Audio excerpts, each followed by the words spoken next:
management basics. In this presentation, we're just going to go through some principles of project management and how they might apply for you.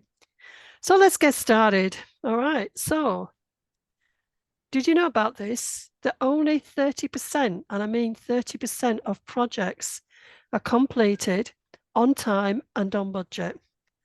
I bet you're sighing a sigh of relief there, because I know that, in fact, I used to say sometimes that when we used to organize events and conferences, that a conference wasn't a success until there was a disaster somewhere in the middle of it. So I could say that. Therefore, 70% go off plan and remain there. You have to make changes. So let's have a look at project management and how you can change that. My name is Pat Gross. My business here is the Community Entrepreneur. And a little bit about me. Over 30 years, I've managed large and small projects. As I mentioned it just a couple of minutes ago, I would find myself organizing professional development workshops alongside conferences continuously for over 10 years. I actually got burnt out, but any one time we would have about 8 or 9 projects on the go at the same time. I went on to actually find myself setting up a whole new project, which was a multi-million-pound training fund back in the late 1990s. So you can imagine how much that would be. It was worth about $25 million Australian dollars at that time. So you can imagine what the translation value of that was. And I literally had to set that up from scratch. So all the project management principles I had went out the window because I hit the deck running. Okay. But whilst I was in the UK, some of the professional development towards the end, I went to a project management training course, a one-day workshop. I thought, yeah, this makes a lot of sense. Came away, and then I developed a 2-day project management training program, which was delivered throughout the United Kingdom, England, Scotland, Wales, Ireland. And I was set up that, and I was involved in the delivery for 2 years until I left for Australia, and somebody took over from me, and they delivered that self-same program for the next 4 years. So it can't have been that bad. Anyway, project management right now through the grant writing help desk, we work with clients, and as part of the grant requirements, they want to know how you're going to manage the project. So this is where I pull in the project management basics, the essentials you need to know for managing projects. At the same time, in the community entrepreneur space, we get engaged by not-for-profits to actually deliver projects. At the moment, I'm working on one which I helped set up. Then somebody took over the first stage, and now I'm gone in to help them to transition to the next stage of the project. So when it comes to project management, I've got a lot of experience, and I know that, how things can easily go wrong. So I want to share my experience with you today and to give you some tips on do's and don'ts at the same time. So here we go. Project management principles. Okay, so first we need to know actually what is a project. Now, when we used to do the training programs and we asked people what a project was, you'd think it would be easy, wouldn't you? But it's not, because people don't understand that a project actually has got a beginning, a middle, and an end. It has got a finite timeline. It's not something that you do over and over and over. That's recurrent. That's a recurrent activity. Within that, you might have specific things you want to do, which will become a project. But that's, it sounds simple, but it was amazing how many people just did not understand right at the beginning what a project was. A beginning, a middle, and an end. And all projects have got a life. First of all, you've got to figure out whether it's feasible to run the project or not. If you're in Victoria today, you'll notice that Victoria just pulled out of the Commonwealth Games because it's not feasible. It's a little bit further down the line than expected. But if that had been done at the beginning, well, it would have been, but more accurately, maybe there would have been a different pathway. So check whether the idea of doing the project in the first place is feasible. You know, why you're doing it. Can it actually be delivered? Once you've done that, you start up the initiation, the actual development of the project, the delivery, and the closure. Simple as that. I'm just trying to keep it simple. First thing you must do is start with a plan. I mean, how many times do we actually do things last minute, just go in there and do it, and then you end up wandering all over the place? And it's really frustrating if you've got people working with you and they've got no idea what they're working to. So always start with the program. It's got a direction. Just take the chaos out of it. Because the plan doesn't have to be set in concrete. You can adjust the plan for change, but you need to know what you're adjusting. Think about sending the man to the moon and the rockets going to the moon. It didn't go in a straight line. They were forever moving the trajectories until they got to where they needed to be. A plan is an anchor for teams and communication. So everybody knows, everybody feels confident that we're all on the same pathway. We're all reading from the same book. And it's sequencing. And we'll go into that in a couple of slides. What happens and what happens next, etc., etc. And if you've got a plan, you've got parameters. So you know not to go outside of those parameters. And it's so easy, especially when you're working with clients. And the client wants you to do a little bit more and a little bit more and a little bit more. And before you know it, you're outside of what you're meant to be doing. And the costs are going, just if somebody has to pay for it, and it might end up being you. So set the boundaries. A plan will help you to be very clear, everybody to be very clear what's in scope and what's not. Now then, how do you go about this? This is what's called a work breakdown structure. And when you've got a plan together, you need to think about exactly what are we going to do. Now, there's a couple of ways of doing this, and this is a simple one. I say to people, and I'm going to show you another example later, get some post-it notes. And maybe there might be a team of you. If you're on your own, it's coming out of your head. If there's a team of you, it's a great exercise to be able to sort of gel and everybody's working on the same page if you can do this together. And what I would say is, this is an example of setting up a community garden. I have a version about putting together a conference, whatever it is you want to do, all right? And I'm saying do this exercise because when you think about what we're going to do and then you want to put a budget together, if you haven't actually worked out all the stages involved, you're going to underestimate. Okay. Sorry about this. Can you just bear with me? I just want to check some things. Okay, sorry about that. You're going to underestimate exactly how much it's going to cost, what's the resources you're going to need, and who you're going to need to do this. So I would be sitting down and I would be looking at exactly, I get a table, so a table on a whiteboard with some post-it notes and work out, first of all, if I'm going to set up a community garden or if I'm going to do blah, blah, blah, whatever it is, what are the key areas I need to be moving from? Now, I talk about project management at the beginning, and that's basically because it doesn't matter what you're doing, you still need to be sure that you're managing the project. But for the context of this exercise, let's go on to the next 4. So for this community garden, we're going to design and construct it. We're going to plan how we're going to use it. We're going to plan who is going to manage it. And we want to know how we're going to make sure that it's sustainable, that it's going to be there in the next 3 or 4 or 5 years. So how do we do that? Well, that was the first level. The second level is, okay, let's break this down, all the little actions that we need to do. So for construction and design, and you just get a post-it note, you get one, put one task and then put it underneath those headings. And if there's a few people involved, you will think of things that other people have not thought of.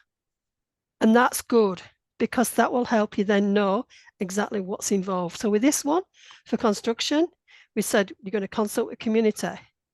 In this particular exercise, we're going to work with the community and everybody's going to be involved in the design. And then maybe for this community garden, we might need to seek some permissions, maybe from the landlord, maybe from council, whatever. So we put that in there. Then we're going to construct it and then we're going to complete it. There's always a step. So that's what we're going to do there. In this next stage, we're going to do plan to use it. We're going to establish a planning group. Who are going to contribute to the design and they're going to develop a plan for community use. So that's what they're going to be doing.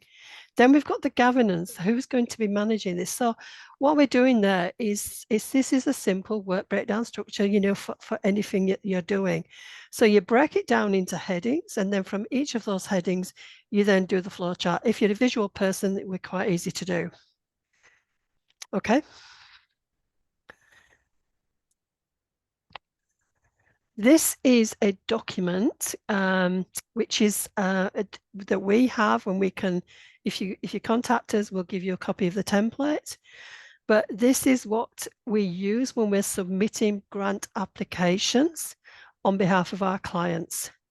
Because because this is what we do, because and in tenders as well, sorry, what happens there is the funder will want to know what we're going to do and when we're going to do it.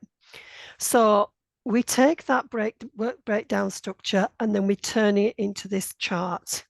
So those headings are now the yellow headings, or actually the green headings. This is a different thing altogether. And then what we do then is we then, on the top row, we've got the months. You can change it into weeks, you can change it into days, you can put whatever you want, but you've got your calendar of activity, and then you've got the X marks the spot. So if you know over a period of a year, exactly what needs to be done when. I also use this just recently in a strategic planning exercise where over a period of 3 years, the organization has said they wanted to do this, and then they want to do this, and they want to do this. So I've set up a 3-year plan just like this with all the tasks they wanted to do, and then set it out so they can actually see from year to year. So instead of months at the top, I've put quarters like July to September 23, October to December 23. So they can see what they're wanting to do and when they're wanting to do it. So they've got some targets and they know what they're doing. There is software that you can use. And this is example of software, which is Ganter. But you can, if you're a computer person, there is plenty of examples now online. I'm going to show you quickly. There's a free one called Mural. That you can use, you can register for it, or you can actually, I've got it attached to my Microsoft 365 account. There it is there. And on Mural, there is actually a template, which I'm bringing up. So that's exactly the same as this information I've just given you, but it's actually online. So there they've got January, February, March, April, etc. And here you can actually put the tasks and how long you want to run them. Okay. So it's a sort of a simple way to be able to do it. You can either start by using the post-it note examples so that you get everything out of your head and then organize according to the categories that you want to work with. You can then translate onto a template and you can then sort of see visually what needs to be done under what timelines, or you can translate it to an online system. There's no excuses, basically.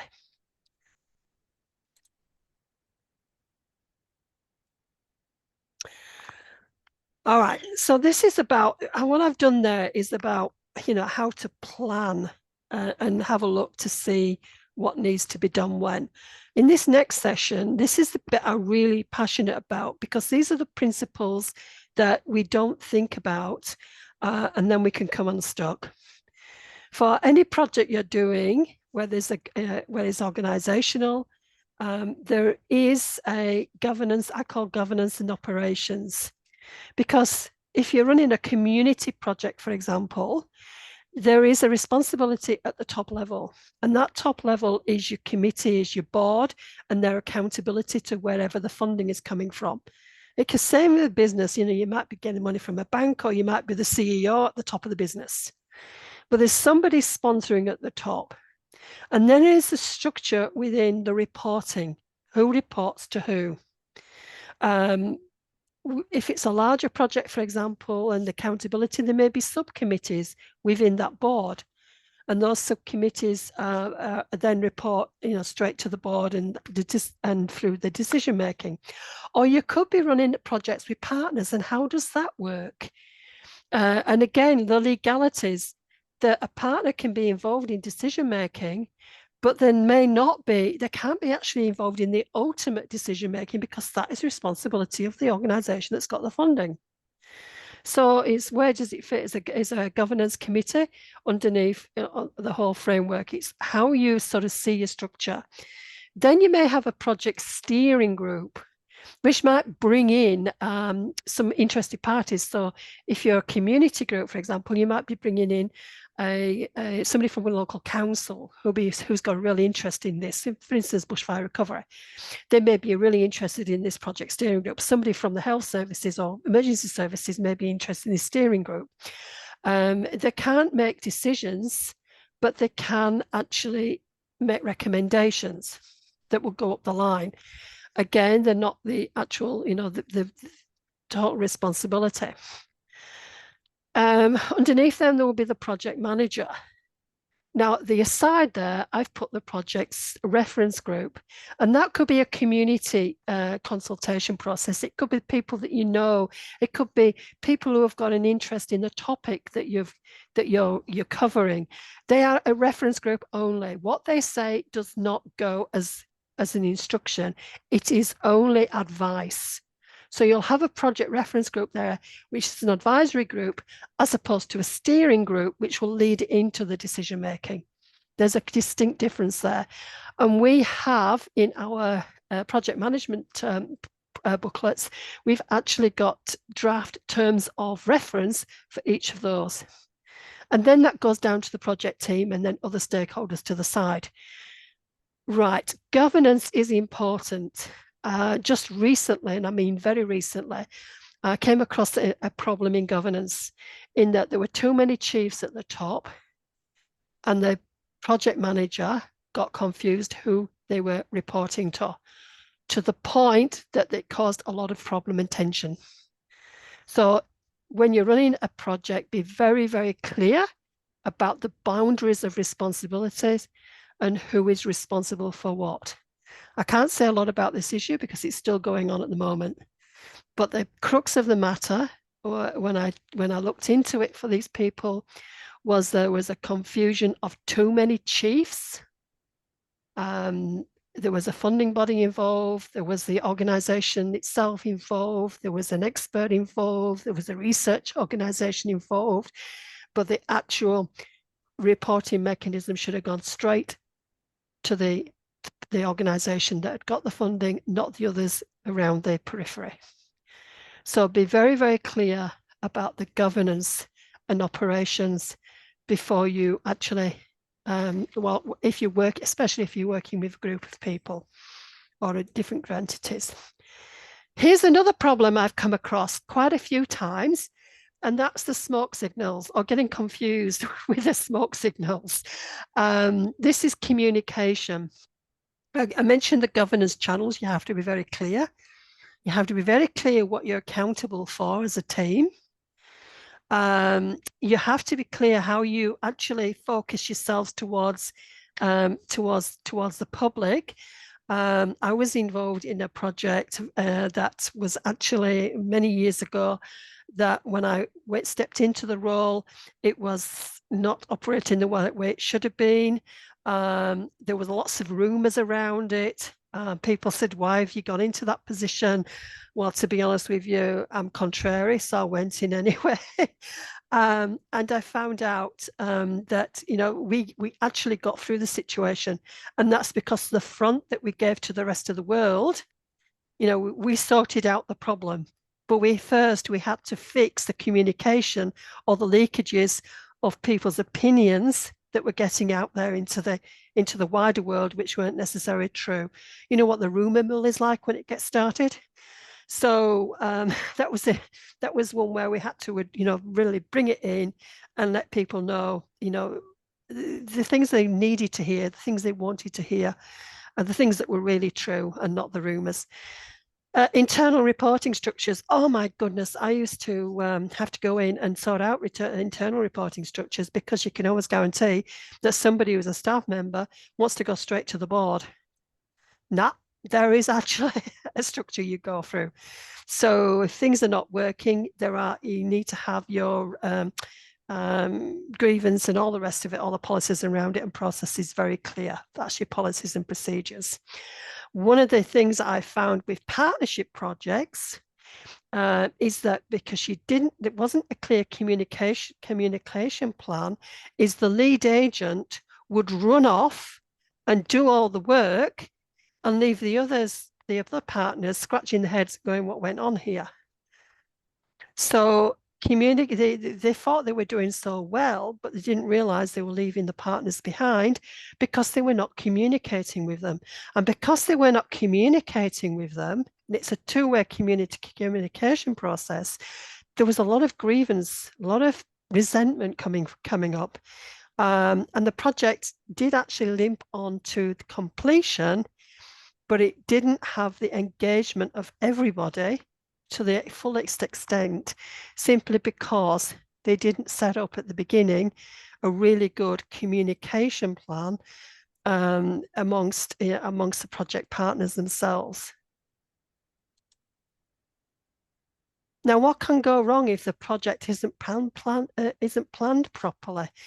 All sorts can go wrong, as you know. There's so many risks involved. So, risk management plan. It's great to put together a risk management plan at the same time as you're putting together the project plan itself. Why do you say that? Simply because when you put together a risk management plan, you think of additional things. Now, for instance, you might be doing a project where you're going to be communicating, you're going to be working with the community on an issue. Now, you've said what you wanted to do, but when it comes to the risk, one of the risks is the community is not interested. So you think about it and they think, well, what's the mitigation we can do there? I mean, the impact could be quite high. So you think about, oh, what we need to do is put in a marketing plan or something like that. So you go back to the program that you've put together and you add a marketing plan. Could be, for instance, you're going to be engaging a project staff, and for some reason they leave or they get discouraged or whatever reason that could be a risk. So you think, well, what could we do now is we'll do some induction training, we'll do some special training. So then you go back and you build that into your planning process as well. Especially if it's a big project, you want to see that everybody's got the skills to be able to manage. So run your risk management plan alongside your plan and add the missing bits or the mitigation into your project plan. So you've covered all the boxes and you've increased the chance of success by reducing the risk of failure. Okay. Project monitoring. This is what you'd be doing when you look in the monitoring. You're monitoring your finances. So you're out there, finances, your processes, that you've run it on quality, budget, and time. Your reporting, your outputs, your results. These are things you should be love working on that you're going to be looking and measuring as you go along. Now, please bear with me. I did hesitate earlier and I'm hesitating now because there is something missing. Sorry. Here we go. I apologize. I knew there was something missing earlier and I don't know why, but the presentation skipped. So please accept my apologies. I just want to go back towards the beginning and talk about if I had to go back to the previous slide, I talked about what a project is. It's got a beginning and the middle of an end. It's done the same thing again. Can you see that? It's sorry, you can't see, but it's gone straight from.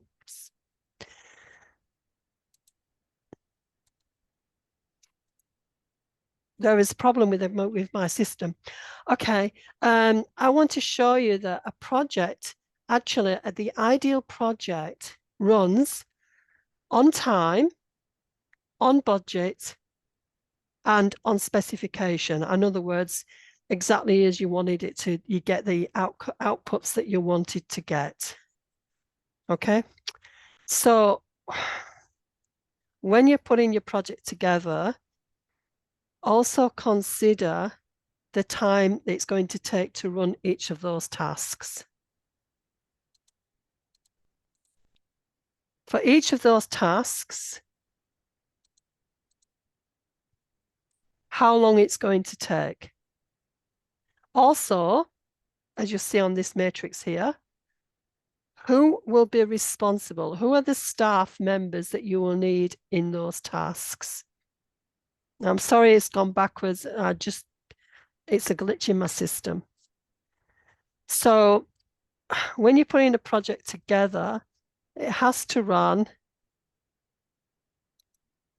Consider the time that you allocate to it, the budget you allocate to it, and exactly the quality that you're actually wanting to achieve from it, the outputs and the outcomes. If you can get all of those, that's your 70%, or sorry, 30%. If you've got it on time, on budget, and as specified, then that is the ideal project. Now I'm just going to jump forward again. I hate it when it does that. I've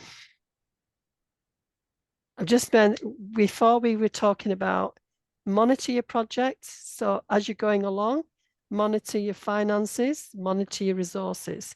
Remember to keep it going on time and on specification. Monitor each process. So go back to that Gantt template and make sure everything is following. You will find that sometimes something slips. The time frame slips. Does it make a big impact on the rest of the project? Because if the time slips, you may have to then put in more resources. Okay, that increases the budget. So one element of that golden triangle has got an impact on the others. So what can you do? And this is you always think of the shoddy, the building where somebody's cut costs because the expenditure's gone through the roof. So I'm not asking you to do that. But what I'm saying to you is when you're building your time, build in a little bit of extra so that if there is a slippage, it's not going to have a dramatic effect. If you've got, the quality of the product, you may have to change the product or negotiate a change of the product. Not cut the cost and the materials, but negotiate a change to the product. And when it comes to resources, you may be needing to be a little bit more efficient on your resources, or you may need to automate. There's things you can do to cover your costs, but always monitor so that you don't end up coming towards the end of the project with a complete blowout in one of those three areas: quality, budget, and time. Make sure you've got your reporting right. Again, I've just had a recent example where somebody has not been reporting. They've now left, a project manager has now left the organization, and the organization is picking up and going, what happened? the outputs, the results, and the outcomes. Always measure, make sure, was it value for money? Did we achieve what we wanted to achieve? Have we made a difference? Remember, a project's got a beginning, a middle, of an end. What it equals to is change. Because what happens at the end is a result of the beginning and the transition in the middle. So you need to make sure whether that difference has been made. So it's important to evaluate. Right. Okay, this is the bit. When you get towards the end, people just can't wait to finish the project in one way or other. But as part of that process, in project management terms, you have to prepare for the result. You have to be prepared to hand over the result. You have to make sure that everything is as you said it would be. Of course, you've got to do the project, evaluate, which I've just mentioned, including the return on investment, return on effort as well, ROI as well. One thing you should always do when you get to the end of any project is give it reverence and celebrate. Then you move on. Otherwise, you just move on and you've got all the baggage coming with you. Put an end to it, celebrate, and then move on. Always important to make sure if you've evaluated that that evaluation information is made available for the future, because you can guarantee in 5 years' time, somebody's going to come along and want to run the whole thing again, not realizing that you've been there, done that, and this was the result. So if you are going to evaluate, make sure that information is there for posterity, because it can save somebody a lot of time in the future. So what I've done today is, sorry about this, is gone through the mix-up, I'm sorry. I've just gone through sort of some basics here for project management, what a project is, the golden trial of money, money, resources, and the quality or specification. Just to show you this, a project's got a beginning, a middle, and an end. It's got a lifetime in between. Why you should plan, otherwise it's chaos. Breaking everything down into tasks, and there's translate that into Gantt. The critical pathway is basically all the tasks that must be done before the next task, because if you have a break there, it's going to cause a lot of problems. Governance and operations, how it's important that you've got those clear and everybody is aware of how that structure works, otherwise you would end up with problems. How it's important to have a communication framework in place. Project risk, plan that alongside planning the project itself so that you can build some of that risk mitigation into the project plan. And it's important to monitor, complete, and evaluate. This is just